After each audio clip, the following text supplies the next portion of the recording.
6 enfants âgés de 2 à 8 ans. Leur grand-mère, un jeune homme de 25 ans et la servante.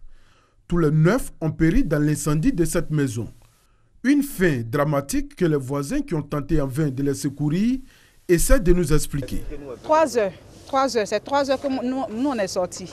Parce qu'il y a un chef de chantier qui est là. C'est lui qui a vu la fumée sortir. Donc il est descendu et puis il a commencé à taper la porte de la vieille ici. Donc avec le bruit, nous on est sortis. Donc lorsque nous sommes arrivés déjà, le feu avait déjà pris le salon. Donc qu'est-ce qu'il fallait faire? Les enfants et la dame, ils étaient dans la chambre, ils étaient dans les chambres là-bas.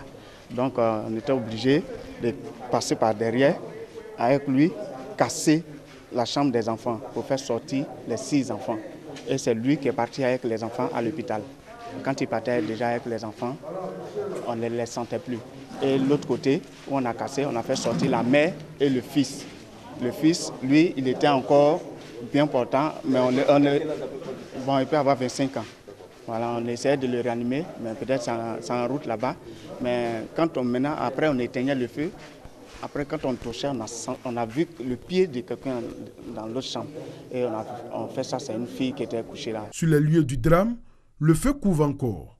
Rien n'a échappé à la fureur des flammes. Des vêtements au mur, en passant par la toiture, tout est parti en fumée.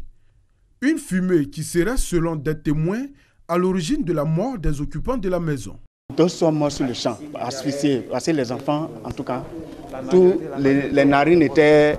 Il y avait du charbon, on sentait que c'était pas bon. Dans le quartier de Mokéville, ici à Grand-Bassam, l'émotion est vive, insoutenable. Tellement insoutenable que la ministre de la Solidarité y a fait elle-même le déplacement. Un geste pour traduire la compassion du gouvernement aux membres de la famille Anomel encore sous le choc. Dès que nous avons appris la nouvelle, nous avons été dépêchés par le président de la République et le Premier ministre pour venir d'abord constater et présenter les condoléances à la famille éplorée, parce que c'est, comme je l'ai dit, c'est les membres d'une même famille, en attendant que nous ayons le programme des obsèques pour assister la famille. D'où est parti l'incendie? Comment tous les occupants ont pu être prisonniers des flammes? Était-ce un accident ou un acte criminel? Autant de questions qui alimentent encore les causeries et pour lesquelles la police scientifique s'est très vite mise à l'œuvre pour faire éclater la vérité. Leur moyenne varie entre 8 et 9,50 sur 10. Au nombre de 30, les meilleurs élèves du groupe scolaire de Ndeno dans la sous-préfecture de Lolobo, district de Yamsokro, ont vu leur mérite reconnu par les responsables du système éducatif de la localité. Chaque lauréat est reparti avec des lots composés de cartables, de kits et de tenues scolaires. Un don de la marraine Estelle Quadio, par ailleurs fille du village.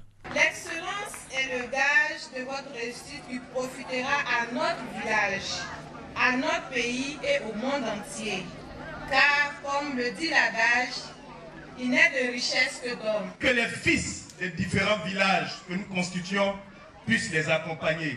Pour que vous puissiez réussir cette fête, juste entre enfants de Ndeno, vous avez réussi à donner un signal fort dans le lac Lou, dans le Nanafoué Nord. Cette journée d'excellence à Ndeno a servi de cadre pour l'équipement du groupe scolaire du village. Une sirène, des chaises de bureau et de bien d'autres présents. Les instituteurs et institutrices n'ont pas été oubliés. Ils ont reçu à leur tour des jeux de maillot, des sifflets et des complets d'épargne. Défilé des meilleurs élèves, chants et danses ont également marqué cette première édition de la célébration des meilleurs élèves du groupe scolaire de Ndeno dans le district de Yamsokro.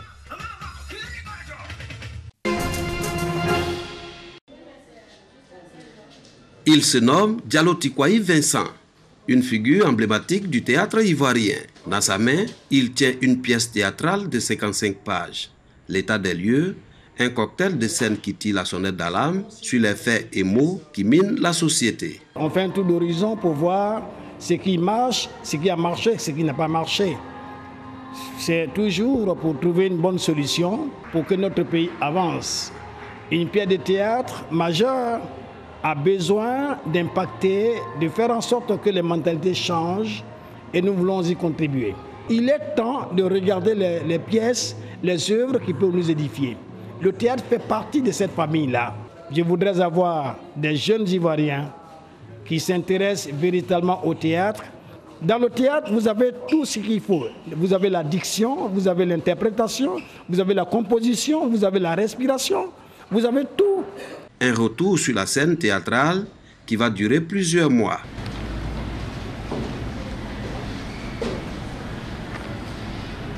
Asseyez-vous maintenant, s'il vous plaît. Je vais m'asseoir à condition que chacun s'occupe de ses propres affaires. Alors, tout est sur moi, vous avez la parole.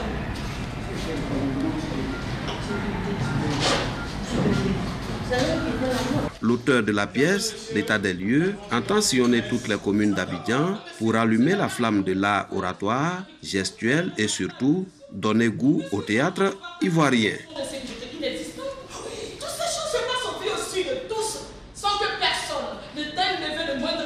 Là, je ne comprends plus rien, moi. Qu'est-ce que vous cherchez à comprendre que vous n'avez pas encore compris?